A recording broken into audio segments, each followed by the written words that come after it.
Hello my beautiful YouTube family, hope you all are fine. आप सभी स्वस्थ होंगे, मजे में होंगे।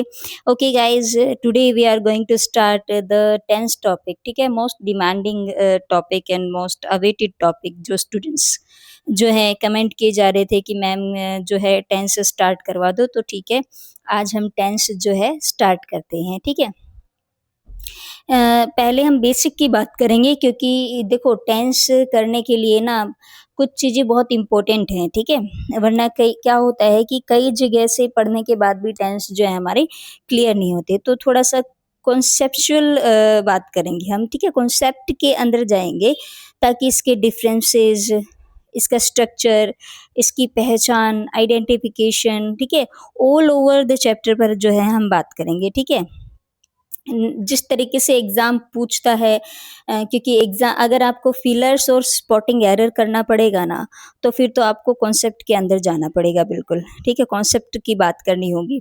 ठीक है, और अगर स्पीकिंग पर बात करनी है तो केवल हम स्ट्रक्चर से भी काम चला सकते हैं। ठीक है, जो स्पीकिंग अगर हमने सीखनी है तो स्पीकिंग के लिए केवल टेंस सीखना है, तो या ट्रांसलेशन के लिए टेंस सीखना है तो स्ट्रक्चर या बेसिक टेंस से भी हमारा काम चल जाएगा। लेकिन केवल स्ट्रक्चर से काम नहीं चलेगा हमारा, क्योंकि जो 10th और 12th की एग्ज़ामिनेशन है वहाँ पिलर्स आते हैं, और जो कोई टेट एग्ज़ाम है या कोई कॉम्पिटिटिव एग्ज़ाम है तो वहाँ पर स्पॉटिंग एरर पूछे जाते हैं, राइट? तो ताकि हम एरर को भी डील कर सकें, हम पिलर्स भी कर सकें। ठीक है, तो इस कॉन्सेप्ट के साथ हम टेंस करेंगे। ठीक है, पहले तो हम टेंस की डेफिनेशन को समझ लेते हैं कि क्या क्या कहता है कि टेंस जो है वो रेफर करता है to the form of a verb. ठीक है, जो इंडिकेट करता है the time of an action और स्टेट ऑफ बीइंग अकर। देखिए, अगर केवल टाइम ऑफ एन एक्शन की बात होती, केवल टाइम ऑन एक्शन की बात होती, तो क्या होता, केवल 3 ही टेंस होते फिर हमारे, प्रेजेंट, पास्ट एंड फ्यूचर। लेकिन ये कह रहा है स्टेट की भी। ठीक है, स्टेट की भी बात कर सकता है। स्टेट यानी अवस्था, स्टेट ऑफ बीइंग अकर्स, तो स्टेट की भी बात कर सकता है ना। तो तभी तो फिर हमें हमें इनको जो है पढ़ना होगा, इंडेफिनिट को, कॉन्टिन्यूस को, परफेक्ट को, परफेक्ट कॉन्टिन्यूस को। ठीक है, तो केवल इतना हम नहीं मान सकते कि किसी वर्ब के एक्शन को या टाइम को जो है ये बताता है। ठीक है, तो स्टेट को भी बताता है, ये स्टेट को भी बताता है। ठीक है, चलिए सबसे पहले इसकी कुछ बेसिक स्ट्रक्चर को ध्यान में कर लेते हैं, क्योंकि स्ट्रक्चर से भी क्वेश्चन आते हैं। ठीक है, स्पॉटिंग एरर में स्ट्रक्चर भी सीधा सीधा जो है वो पूछा जाता है। ओके, जैसे तो सबसे पहले हम बेसिक के बारे में बात कर लेते हैं। ठीक है, देखिए टेंस का देखो एक वर्ड है टेम्पस। ठीक है, टेम्पस वर्ड है, टेम्पस। टेम्पस जो है वो लेटिन लैंग्वेज का वर्ड है। ठीक है, टेम्पस वर्ड है लेटिन लैंग्वेज का वर्ड। ठीक है, और उसकी इंग्लिश ट्रांसलेशन है टाइम। ठीक है, टाइम इंग्लिश उसकी ट्रांसलेशन है, और टाइम की हिंदी ट्रांसलेशन है समय या काल, आपने जो पढ़ा है। ठीक है, ओके। लेकिन हम डेफिनेशन के थ्रू कुछ बेसिक बात कर चुके हैं कि केवल टाइम की बात नहीं होगी, स्टेट की भी बात होगी। Action, action plus verb. ठीक है, सॉरी, टाइम प्लस वर्ब या time plus action plus state, state की भी ये बात करता है। ठीक है, ओके। आपको पता है कि टेंस की तीन जो है टाइप है, प्रेजेंट है, पास्ट है एंड फ्यूचर है। ठीक है, फ्यूचर वास्तव में होता नहीं है। देखो, अगर वर्ब के हिसाब से हम चलें, ठीक है, वर्ब के हिसाब से हम चले तो फ्यूचर टेंस नहीं होता है। ठीक है, फ्यूचर टेंस को क्रिएट किया गया है मॉडल एक्जुलरीज के कॉम्बिनेशन के साथ। ठीक है, कि विल शैल हमने V1 के साथ ऐड किया और हमारा फ्यूचर टेंस जो है वो क्रिएट हो गया। ठीक है, चलिए बात करते हैं। सबसे पहले बात करेंगे इसके, देखिए इंडेफिनिट, इंडेफिनिट नाम दिया है। ठीक है, इंडेफिनिट भी कहते हैं, या हम इसको सिंपल प्रेजेंट टेंस भी हम इसको कहते हैं। डेफिनिट होता है निश्चित। ठीक है, डेफिनेट होता है निश्चित, ठीक है, और इनडेफिनेट होता है अनिश्चित, ठीक है। इसमें अनिश्चित जो है ना काम जो है ना वो शो होता है, जैसे ये आई गो टू स्कूल, मैं स्कूल जाती हूँ, ठीक है, मतलब स्कूल जाती हूँ, आती हूँ, जाती हूँ, आती हूँ, राइट। कुछ सर्टेन टाइम की बात नहीं बताई कि अभी स्कूल जा रहा हूँ, राइट, कि अभी जा रहा हूँ या किसी पर्टिकुलर टाइम पर जा रहा, ऐसे नहीं, कोई रेगुलरिटी भी शो करेगा, ठीक ठीक है, तो ये इनडेफिनेट रहता है आपका, ठीक है। चलिए, इसकी मेन वर्ब होती है आपकी वी वन और एस और ई एस। वी वन यानी बेस फॉर्म और एस और ई एस, ठीक है। अब वी वन के साथ अगर एस और ई एस ऐड हो गया है तो इसका मतलब ये सिंगुलर फॉर्म बन गई है। जो वी वन है ओनली ये प्लूरल फॉर्म है, यानी बेस फॉर्म है, ये प्लूरल फॉर्म का काम करती है। और जब इसके साथ एस और ई एस ऐड हो गया है तो इसका मतलब ये सिंगुलर फॉर्म हो गई है, ठीक है। जब किसी वर्ब के साथ अगर किसी नाउन के साथ एस और ई एस ऐड होता है तो वो बनता है प्लूरल फॉर्म, ठीक है। लेकिन अगर किसी वर्ब के साथ एस और ई एस ऐड होती है तो वो बनती है सिंगुलर फॉर्म, ठीक है। तो वो बनती है आपकी सिंगुलर फॉर्म, इस बात को आप ध्यान रखेंगे, ठीक है। ऑक्सिलरी होती है इसकी डू एंड डज, ठीक है। डू डज लगने के बाद, डू डज आने के बाद जैसे इंट्रो, इंट्रो फॉर्मेशन और नेगेटिव फॉर्मेशन में क्या होगा, डू डज लग जाएगा, ठीक है।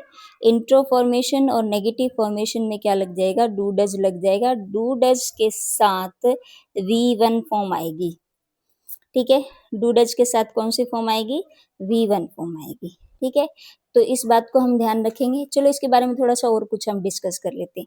देखो, मान लो मैंने लिखा है कि my mother washes my clothes, ठीक है। My mother washes my clothes, ठीक है। तो देखो आपका सिंगुलर फॉर्म है, सॉरी सिंगुलर सब्जेक्ट है, तो फॉर्म भी सिंगुलर होगी, ठीक है। फॉर्म भी आपकी सिंगुलर होगी। यहाँ पर क्या ऐड हुआ है, एस और ई एस, ठीक है। सिंगुलर सब्जेक्ट के साथ सिंगुलर फॉर्म हो गया, फॉर्म सिंगुलर, एस और ई एस लगने के बाद फॉर्म सिंगुलर हो जाती है, ये आपको क्लियर हुआ, ठीक है। अब मैं कह रही हूं कि अगर नेगेटिव और इंट्रोगेटिव स्ट्रक्चर हो जाएगा, माई मदर डज नॉट, तो फिर होएगा बेटा we won only, we won my clothes, ठीक है। फिर होएगा बेस फॉर्म, डू और डज लगने के बाद क्या हो जाएगा, ओनली वी वन फॉर्म लगेगी, ठीक है। तो ये बात मैं कह रही हूँ। अच्छा, अब एक और क्वेश्चन रहता है क्या कि एस और ई एस का क्या क्या लॉजिक है, कहाँ पर और एस और कहाँ पर ई एस, कौन सी वर्ब के, तो जिन वर्ब के पीछे एक्स,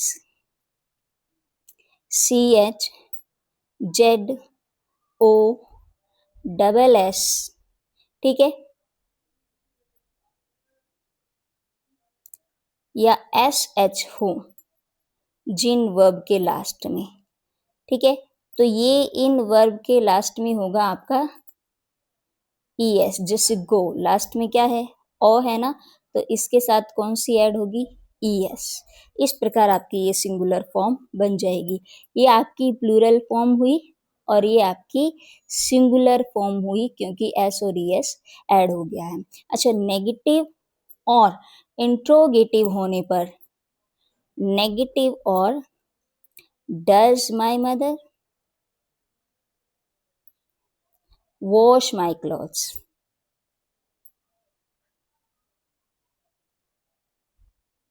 नेगेटिव और इंट्रोगेटिव होने पर फॉर्म आपकी कौन सी हो जाएगी, वी वन हो जाएगी, ठीक है। क्लियर हुआ ये कॉन्सेप्ट, ठीक है, कि कैसे यहाँ पर बताया गया है। चलिए अब हम अपनी टेंस चार्ट पर चलते हैं। तो नेगेटिव इंट्रोगेटिव पर डू डज के साथ वी1 और वी1 आपकी प्लूरल फॉर्म का काम करेगी, एस और ईएस लगने के बाद सिंगुलर हो जाती है। ठीक है, मेन वर्ब इसकी ये है, इंडेफिनिट टेंस आपका ये है। ठीक है, नेक्स्ट है आपका कॉन्टिन्यूस फॉर्म। ठीक है, कॉन्टिन्यूस कह लो या आप इसको प्रोग्रेसिव टेंस कह दो, प्रोग्रेसिव टेंस भी कहते हैं। अच्छा, इसको इम्परफेक्ट भी कहते हैं, इम्परफेक्ट।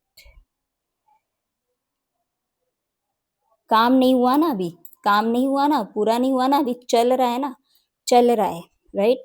तो चल रहा है ना, काम के चलते रहने को हम इम्परफेक्ट कहेंगे ना, पूरा नहीं हुआ ना। ठीक है, प्रोग्रेसिव भी कहते हैं क्योंकि इसमें प्रोग्रेस हो रही है, साथ साथ में काम चल रहा होता है। ठीक है, तो इस टेंस की फॉर्म होती है आपकी, मेन वर्ब होती है वी1 प्लस आई। ठीक है, वी1 आई को एट द, देखो इस फॉर्म को, ये जो फॉर्म हमने लिखी है एस और ई एस, इसको एट द होल हम वी5 भी कहते हैं, और V one plus I at the whole को हम वी4 भी कहते हैं।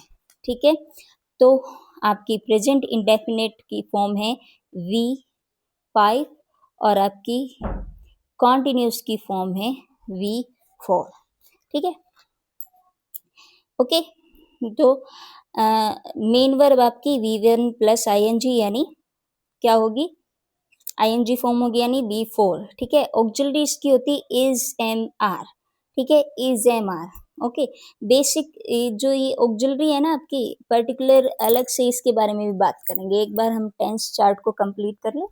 ठीक है, ये आइडेंटिफिकेशन है।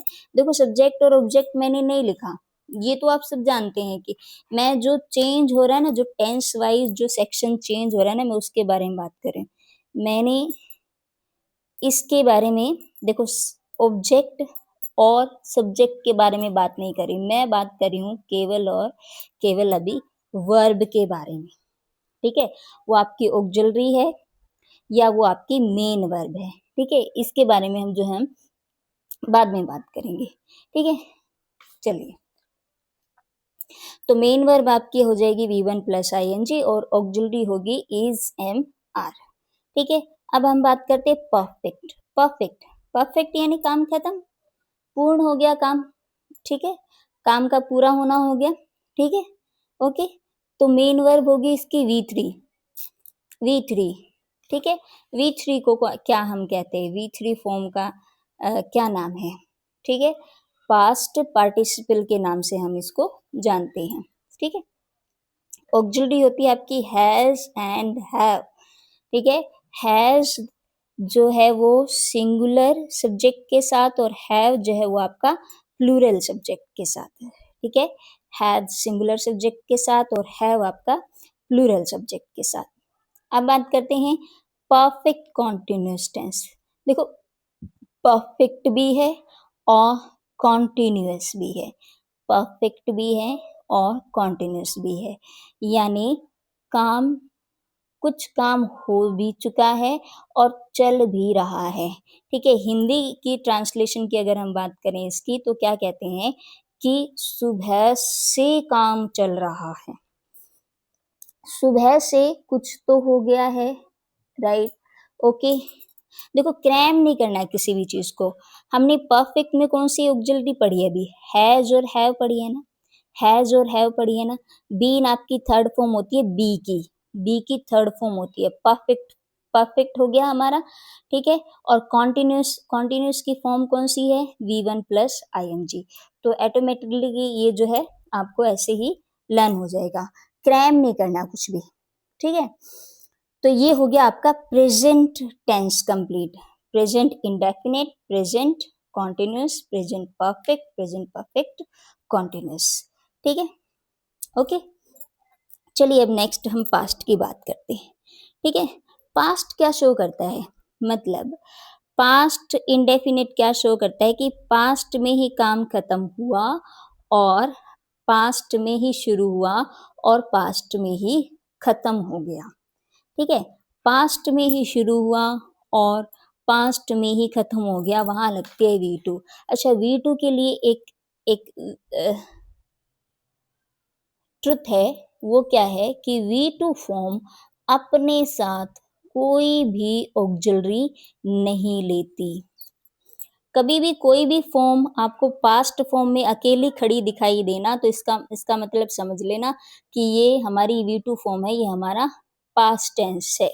ठीक है? जैसे पास्ट में ही काम शुरू हुआ है और पास्ट में ही काम खत्म हो गया है। ठीक है? Nehru died in 1964। ठीक है? नेहरू जो है पास्ट में ही जन्म लिया था। अब ये हमारे लिए पास्ट ही है, देखो 1964 पास्ट में ही डाइड, राइट? और V2 है। आप देखिए इससे पहले कोई भी ऑक्सिलरी या कोई भी हेल्पिंग वर्ब नहीं है। ठीक है? कोई भी हेल्पिंग वर्ब या कोई भी ऑक्सिलरी यहाँ पर नहीं है। ठीक है?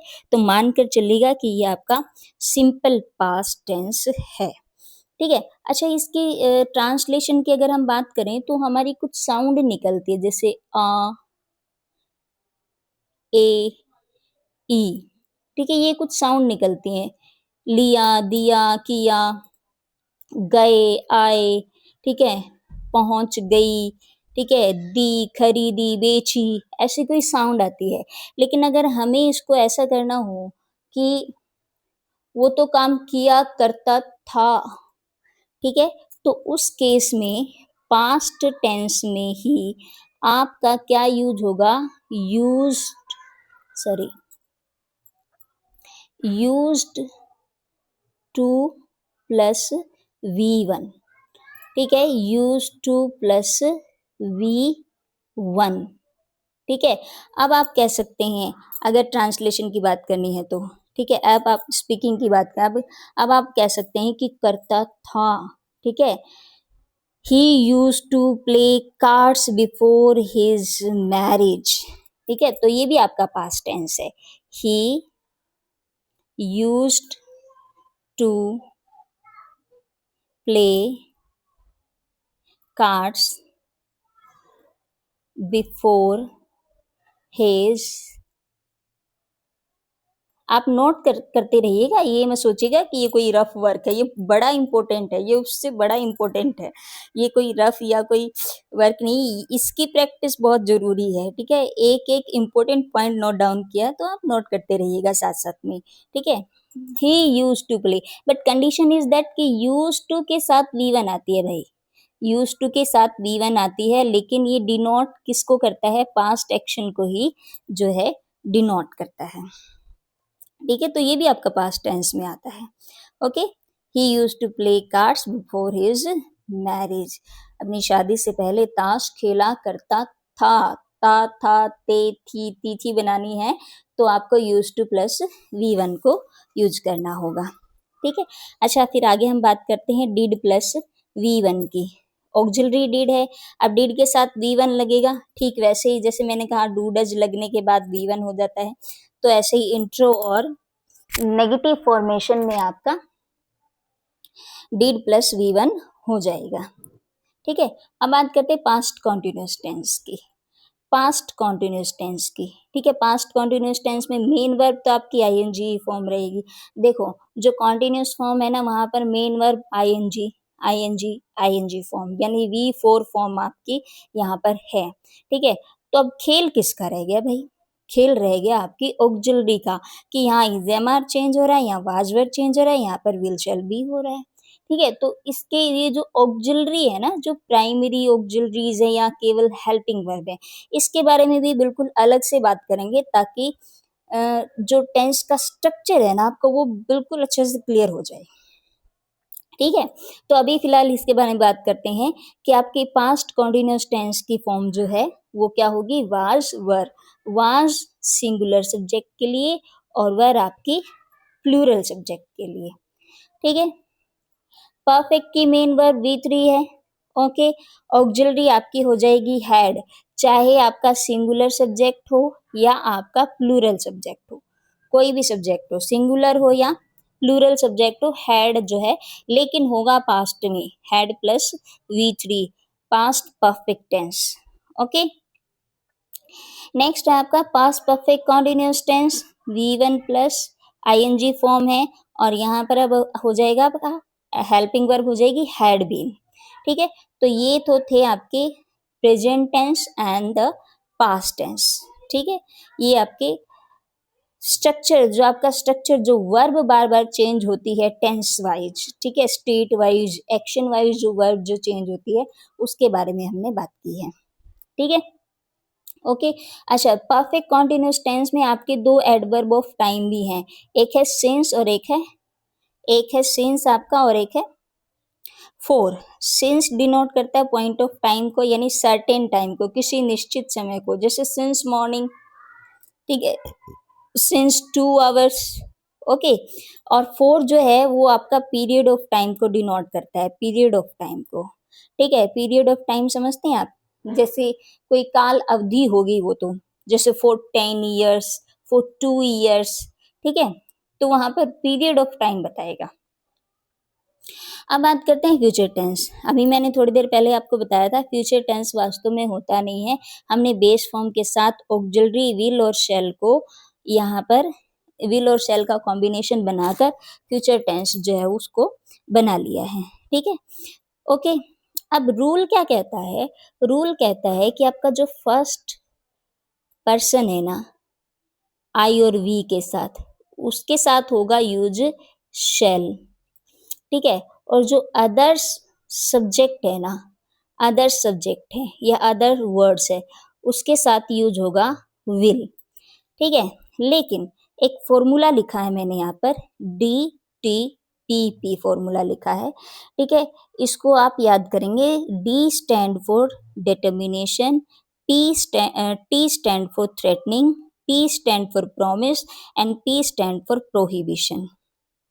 ठीक है, अगर हम सिंपल फ्यूचर की बात करते हैं, अगर हम सिंपल फ्यूचर की बात करते हैं, आई शैल गो दिल्ली टुमारो। ठीक है, तो ये हो गया आपका सिंपल फ्यूचर। सिंपल फ्यूचर की बात कर रहे हैं तो आपके आई सब्जेक्ट के साथ शैल, ओके। लेकिन अगर इसमें मैं ऐड कर दूं एक और, मैं फुल स्टॉप हटाकर यहाँ पर ऐड कर दूं कि डेफिनेटली, डेफिनेटली जाऊंगा। ठीक है, तो फिर क्या हो जाएगा, आई के साथ विल हो जाएगा। क्यों? क्योंकि डेफिनेटली ने क्या शो कर दिया, डिटर्मिनेशन। ठीक है, डिटर्मिनेशन, ओके, कि पक्का जाऊंगा कल जो है। ओके, तो ये हो गया आपका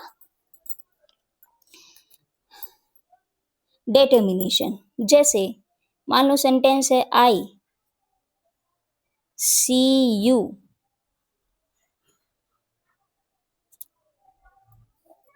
इन द कोर्ट।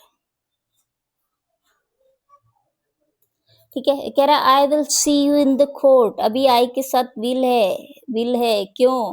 क्योंकि यहाँ पर क्या शो हो रहा है, थ्रेटनिंग, थ्रेटनिंग शो हो रही है, राइट, थ्रेटनिंग शो हो रही है कि मैं तुम्हें कोर्ट में देख लूंगा। ठीक है, तो मैं यही आपको बताना चाह रही हूँ कि अगर डिटर्मिनेशन, थ्रेटनिंग और प्रॉमिस या प्रोहिबिशन हो तो फिर ये क्रॉस में यूज हो जाएंगे भाई, राइट। आई वी के साथ फिर क्या हो जाएगा, विल, और अदर सब्जेक्ट के साथ क्या हो जाएगा, शैल। कब, कब हो जाएगा, कब हो जाएगा, जब डीटीपी फॉर्मूला लग जाएगा। ठीक है, तो ये आपको ये चीजें बहुत ध्यान देने की जरूरत है। बाकी आगे विल शैल जो है पूरे टेंस में चलता रहेगा, वही आपका कॉन्टिन्यूस में आईएनजी फॉर्म है और विल शैल बी हो जाएगा। ठीक है, मेन वर्ब आपकी वही परफेक्ट की 3 है और ऑक्सिलरी में परफेक्ट लगाना है ना, परफेक्ट है तो विल हैव शैल हैव।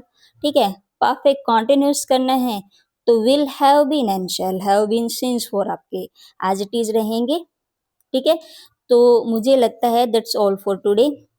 ठीक है, तो कल हम टेंस को लेकर ही पहले एक बार प्राइमरी ऑक्सिलरीज या जो आपकी ऑक्सिलरीज है ना, जो ये टेंस में ऑक्सिलरीज काम आई आपकी, जेम are, has, have, was, were, be, been, had, इनके बारे में एक बार फिर बात करेंगे हम। आज हमने केवल बेसिक्स बातें की हैं, केवल बेसिक, केवल पहचान हुई है, ठीक है, स्ट्रक्चर की। ओके, तो उसके बाद फिर हम टेंस के जो है कॉन्सेप्ट पर चलेंगे। अभी इतना काफ़ी नहीं है, अगर आपको फिलर्स और स्पॉटिंग एरर करनी है, एरर को डील करना है एग्ज़ाम में, तो इतने से काम नहीं बनेगा। तो उसके लिए कॉन्सेप्ट के अंदर जाना पड़ेगा, कॉन्सेप्चुअल सीखना होगा, क्योंकि डिफरेंस भी आता है, डिफरेंस भी आता है, इनमें भी डिफरेंस आता है कि प्रेजेंट कॉन्टिन्यूस या पास्ट कॉन्टिन्यूस, कैसे आपको पता चले, ठीक है, क्योंकि मेन वर्ब आईएनजी है तो इज एम आर या वाज वर्ब, कैसे, ठीक है, क्योंकि जब फिलर्स करने होंगे ना तो वहां पर बड़ी दिक्कत आती है आपको, ठीक है। ओके, पास्ट में और परफेक्ट टेंस में, इसमें भी क्या आता है, डिफरेंस आता है, क्योंकि दोनों दोनों में पास्ट में काम हो गया ना, यहाँ पे भी काम पूरा हो चुका है, यहाँ भी काम पूरा हो चुका है, तो डिफरेंस क्या है इन दोनों में, ठीक है, तो वो डिफरेंस भी हम ग्रेजुअली कर लेंगे। So that's all for today. अगर वीडियो अच्छी लगे तो चैनल को लाइक करें, सब्सक्राइब करें, बेल आइकन को दबाना ना भूलें ताकि आगे आने वाली वीडियो की नोटिफिकेशन आपको मिलती रहे। That's all for today, thanks for watching.